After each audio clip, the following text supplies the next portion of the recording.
1장을 읽게 됩니다. 묵상의 주제가 이 권고하라. 우리 15절 말씀입니다. 15절 말씀을 함께 읽습니다.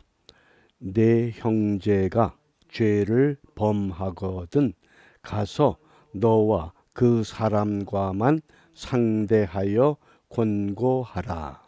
만일 들으면 네가 내 형제를 얻은 것이요. 아멘.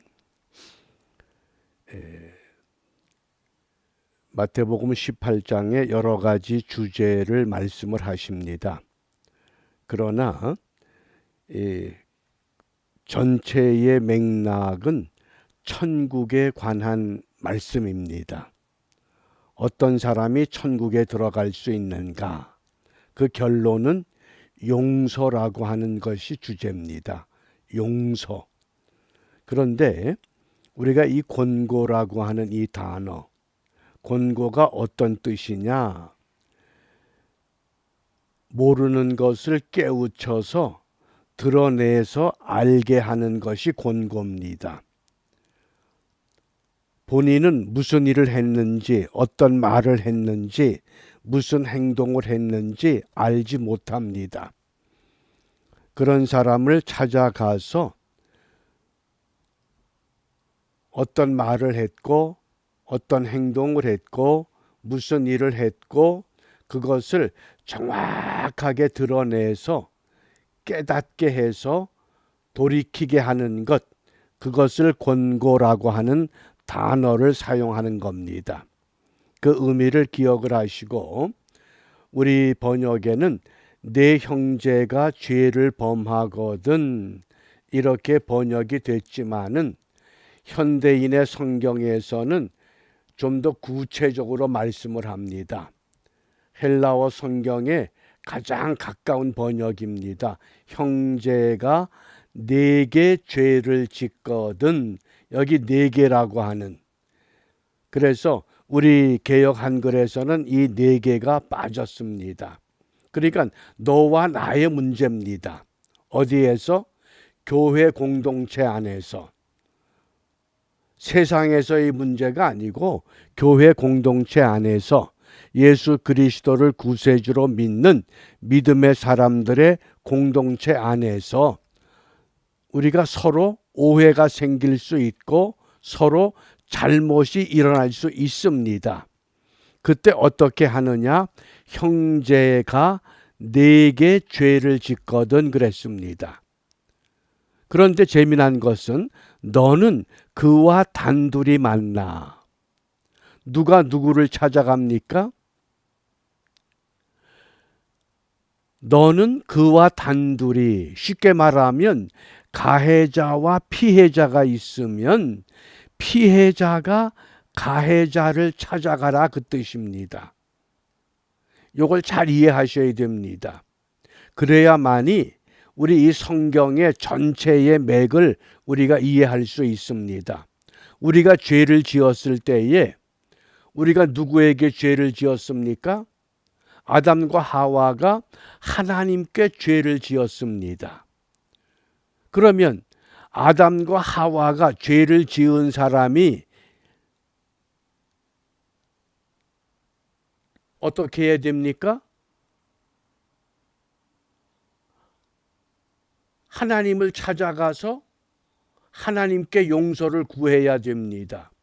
그런데 하나님이 먼저 찾아와 주신 겁니다. 아담아, 네가 어디 있느냐? 이게 성경의 원리입니다.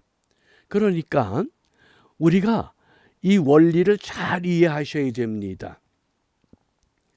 이 죄를 지은 사람, 피해자가 가해자를 찾아갈 수 있는 것, 그래야 용서의 은혜가 바르게 이루어집니다.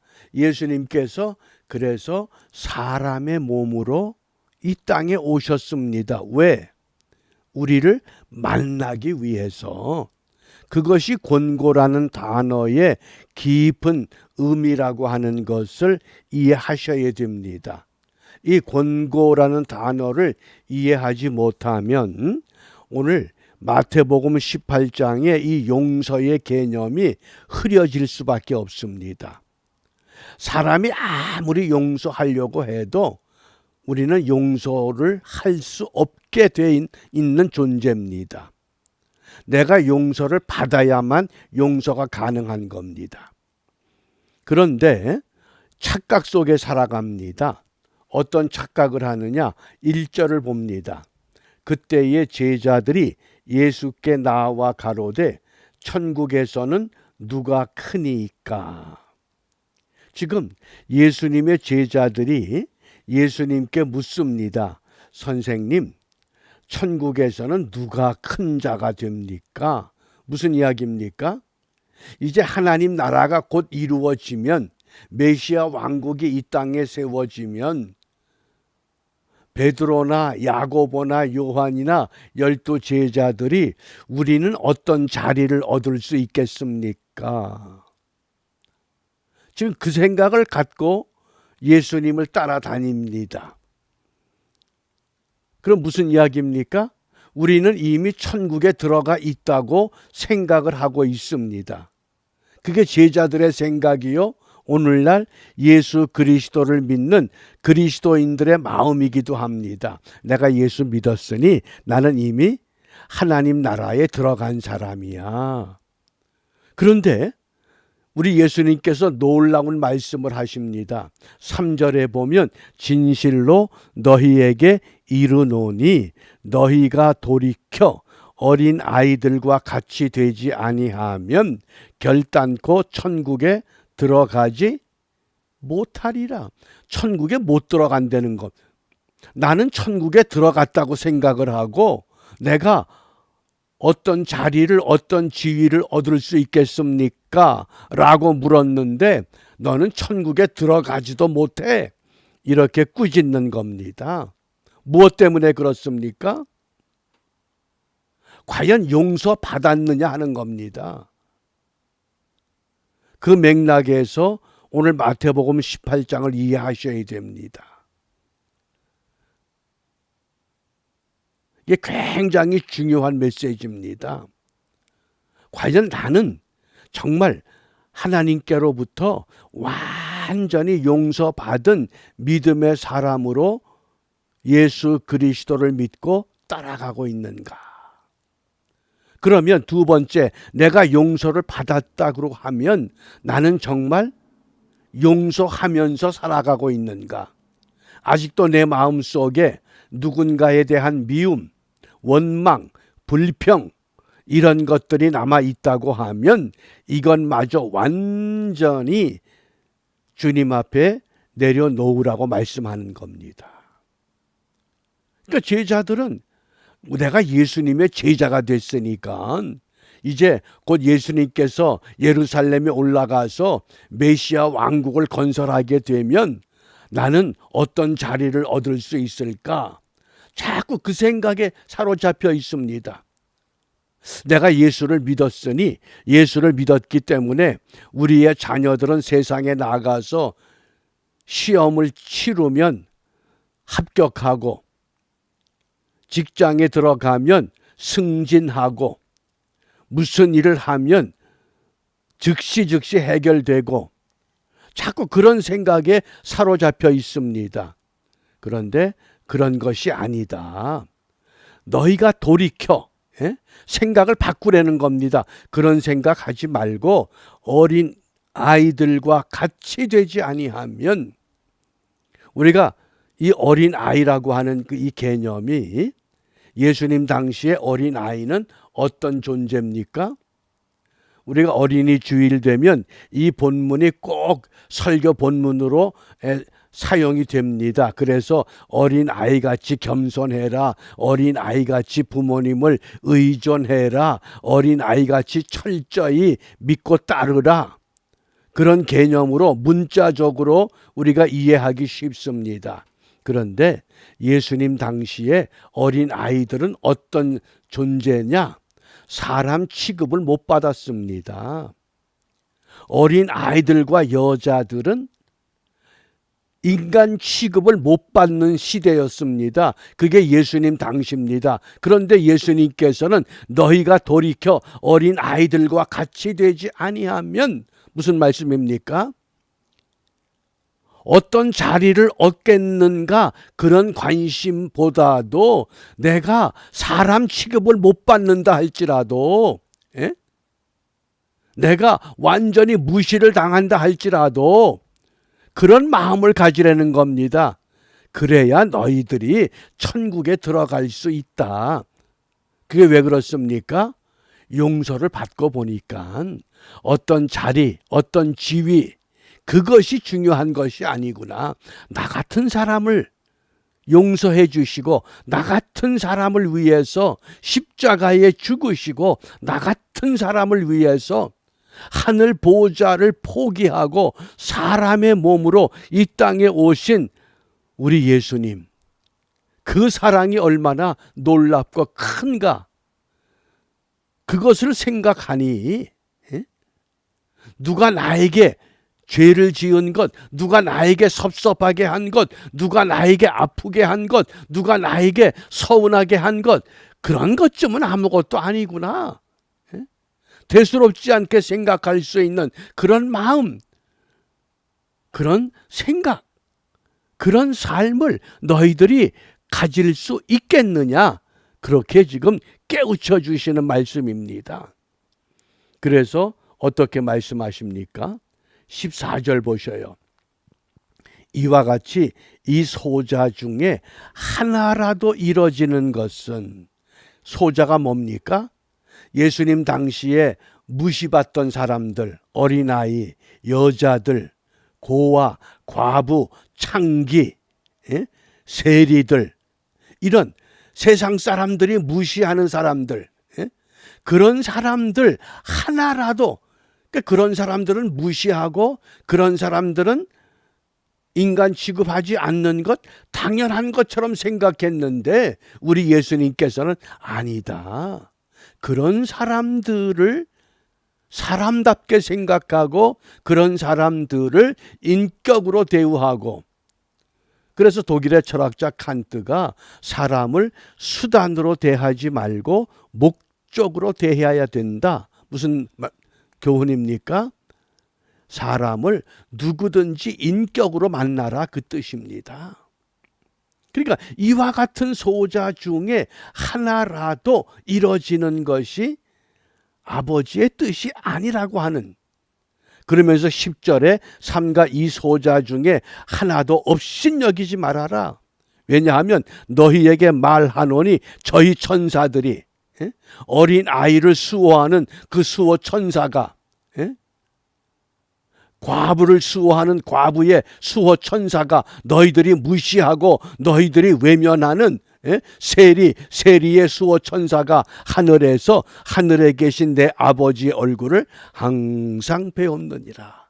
그 수호 천사들이 하늘에서 지금 이 사람이 얼마나 고통을 받고 얼마나 따돌림을 받고 얼마나 왕따를 당하고 얼마나 힘들어합니까?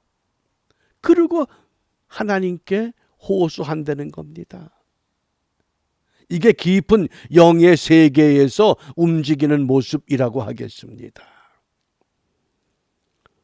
그래서 우리 주님께서 이 천국에 들어갈 수 있는 것, 너희들은 마치 천국에 이미 들어가서 천국에서 내가 어떤 자리를 얻을 수 있겠습니까? 누가 큽니까? 그런 거 따지는데 그런 거 따질 자격도 없어. 어린 아이같이 돼야 돼. 어린 아이같이 된다고 하는 것은 나를 무시해도, 나를 따돌려도 그런데 신경 쓰지 말고 그렇게 돼야 비로소 큰 자가 될 수 있다. 어떻습니까? 우리가 그런 마음을 갖는다는 것이 참 어렵습니다. 왜? 눈에 보이는 게 다 어릴 때부터 큰 것만 좋아하기 때문에. 우리 사무엘이가 어렸을 때에 국민학교 들어가기도 전이에요. 어쩌다 서울에 한번 갔다 오면 그 어린애가 저한테 무슨 얘기를 하는 줄 아셔요? 아빠, 우리도 계단이 많은 교회 가자 그래요. 뭐예요? 큰 교회가 좋아 보이는 거예요. 그 어린아이 눈에도. 그래서 제가 물었어요. 그러면 큰 교회는 예수님이 계시고 여기 작은 데는 예수님이 안 계실까? 근데 계신다는 거예요. 그 다음에 어떻게 설명을 해야 돼요? 어린아이한테. 이 다음에 크면 알아. 그렇게 얘기를 하겠어요? 그러면 너 혼자 큰 데 갈래? 엄마 아빠 가지 않으면 안 간대요. 엄마 아빠 여기 있으니까 여기서 있지. 그럼 여기 있겠다는 거예요. 그래서 우리가 정말 진심으로 오늘 예수님께서 권고하라, 드러내서 깨닫게 하려는 거예요. 우리가 몰랐던 것, 우리가 관심이 없던 것, 우리가 미처 생각하지 못했던 것들, 그걸 드러내서 깨닫게 하는 것. 너와 나의 어떤 시시비비만 해결하는 것이 아니라 내가 미처 하나님 앞에서 깨닫지 못했던 진리, 그것을 깨달아야 된다. 왜 깨달아야 된다고 말씀을 합니까? 18절에 보면 진실로 너희에게 이르노니 무엇이든지 너희가 땅에서 매면 하늘에서도 매일 것이요 무엇이든지 땅에서 풀면 하늘에서도 풀리리라. 현대인의 성경에서는 이걸 좀 더 명확하게 이해가 되도록 번역이 소개됩니다. 내가 너희에게 분명히 말하지만 너희가 땅에서 처벌하면 하늘에서도 처벌할 것이다. 무슨 얘기예요? 너희가 땅에서 판단해 버리면 하늘에서도 너희 판단하겠다. 그 뜻이에요. 그러나 너희가 땅에서 용서하면 하늘에서도 용서할 것이다. 그러니까 우리가 용서한다는 건 뭐예요? 나를 위해서 용서하는 거예요. 그 사람을 위해서 하는 것이 아니라 내 마음이 편하고 내가 행복해지는 비결이 용서는 나를 위한 겁니다. 그 사람을 위한 것이 아니라. 그래서 오늘 이 마지막 35절에 우리 주님께서 결론을 이렇게 말씀하셨어요. 우리 35절 다 같이 읽습니다. 너희가 각각 중심으로 형제를 용서하지 아니하면 내 천부께서도 너희에게 이와 같이 하시리라. 아멘. 여기 중심이라고 하는 것 카르디아 그랬는데 다른 말로 하면 마음으로 그런 뜻이에요.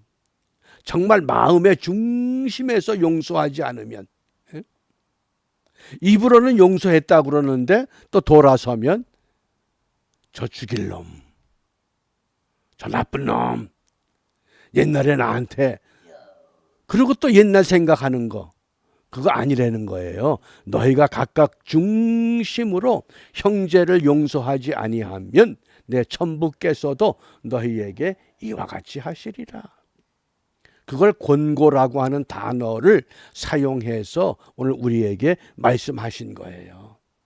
너와 나의 관계 속에서 우리가 요 작은 문제를 통해서 가장 귀하고 큰 것, 하나님과 나 사이에 이 가장 중요한 것. 그래서 오늘 우리가 무엇을 기도해야 되느냐? 우리가 베드로전서 4장 8절에 무엇보다도 열심으로 서로 사랑할지니 사랑은 무엇이냐? 허다한 죄를 덮어주는 거다. 그게 용서라는 거잖아. 용서는 뭐예요? 덮어주는 거예요. 아담과 하와를 어떻게 덮었어요? 가죽옷으로 덮었어요. 노아의 방주를 어떻게 덮었어요? 코페르라고 하는 역청으로 덮었어요. 이 땅의 모든 인류의 죄를 십자가에서 예수님의 보혈 피로 코페로 덮어주신 거예요. 그래서 우리가 오늘 덮어주는 사랑, 말로만 하지 말고 정말 우리 중심에서 마음에서 덮어주는 사랑을 실천할 수 있는 믿음 주시옵소서. 말하고 싶은 게 있죠, 사람마다. 자꾸 말하고 싶어 해요. 자꾸 사탄은 우리를 꼬드깁니다. 말해. 너 혼자 알고 있잖아. 너만 알고 있는 비밀 있잖아. 근데 말하지 말라 그래요. 어떻게? 기도로 승화시키라 그래요. 내가 아는 것 기도해서 용서의 은혜의 자리로 우리가 함께 참여해서 하나님의 용서가 내 안에 채워지고 내 기쁨이 우리 모두의 기쁨으로 충만케 되어져서 이 땅이 하나님의 사랑으로 가득 채워지는 그 은혜를 우리가 함께 경험하는 복된 하루가 되시기를 바랍니다. 기도합니다. 자비로우신 아버지 하나님 감사합니다. 저희들을 죄 가운데서 불러내어 하나님의 자녀 되게 하셨고 하나님의 자녀답게 어디를 가든지 그리스도의 사랑으로 이 땅의 모든 흔적들을 믿음과 소망과 사랑으로 새겨나가도록 인도하십니다. 오늘 우리에게 주어진 한날의 시간, 내게 주어진 마지막 사랑의 기회인 것을 분명히 확신하며 누구를 만나든지 무엇을 하든지 무슨 말을 하든지 어떤 일을 하든지 우리 주님과 같이 사랑의 흔적을 새기며 가는 일에 승리하는 우리 모두가 될 수 있도록 인도하여 주시옵소서. 이 땅에 세워진 모든 교회와 성도들을 통해 다시 한번 이 땅에 하나님의 소망의 빛이 드러나게 하시고 어지러운 이 땅에 하나님의 질서와 하나님의 공의가 세워짐으로 인하여 장차 우리에게 도래할 하나님의 나라에 대한 큰 영광의 기쁨을 우리가 함께 바라보며 오늘 한날도 믿음으로 승리하는 기쁨만 누리게 하여 주시옵소서. 예수님 이름으로 기도합니다. 아멘.